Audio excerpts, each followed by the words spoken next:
Assalamualaikum warahmatullahi wabarakatuh. Hello everyone, perkenalkan nama saya Tasya Dwi Rahmasari, perwakilan dari kelas 11 IPS 2. Saya di sini akan menceritakan tentang kisah kelahiran Nabi Muhammad SAW. Apakah kalian sudah tahu bagaimana sih kisah kelahiran Nabi Muhammad SAW? Jika kalian belum tahu, maka simaklah cerita dari saya. Pada saat manusia dalam kegelapan tidak memiliki pegangan hidup, pada tanggal 12 Rabiul Awal tahun Gajah, lahirlah seorang bayi dari keluarga sederhana yang akan bawa perubahan besar pada peradaban dunia.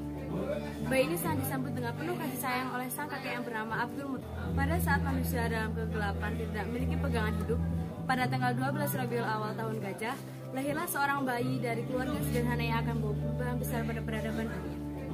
Bayi ini sangat disambut dengan penuh kasih sayang oleh sang kakek yang bernama Abdul Muttalib. Pada saat bayi ini lahir, bayi ini dibawa oleh sang kakek ke kaki Ka'bah, dan di tempat suci inilah bayi tersebut diberi nama Muhammad, nama yang belum pernah ada sebelumnya.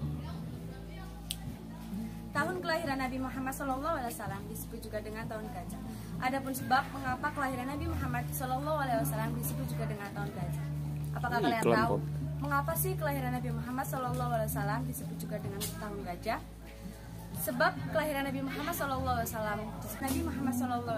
disebut juga dengan tahun gajah. Adapun sebab mengapa kelahiran Nabi Muhammad SAW disebut juga dengan tahun gajah. Apakah kalian tahu kenapa sih kelahiran Nabi Muhammad SAW disebut juga dengan tahun gajah? Ya, benar. Karena pada saat Nabi Muhammad SAW lahir, terdapat pasukan gajah yang datang ke Mekah yang ingin merobohkan Ka'bah. Tapi dengan kekuasaan Allah Subhanahu wa Ta'ala, Allah menghentikannya dengan mengirimkan burung ababil untuk menjatuhkan batu-batu yang membawa wabah penyakit. Burung ababil diperintahkan oleh Allah Subhanahu wa Ta'ala untuk menjatuhkan batu-batu dari neraka untuk menghentikan para pasukan gajah. Dan dengan kekuasaan Allah Subhanahu wa Ta'ala, pasukan gajah itu pun dapat dihancurkan. Nabi Muhammad SAW adalah keturunan Qusay, suku pahlawan Quraisy yang berhasil menggulingkan kekuasaan Khuza'ah atas kota Mekah.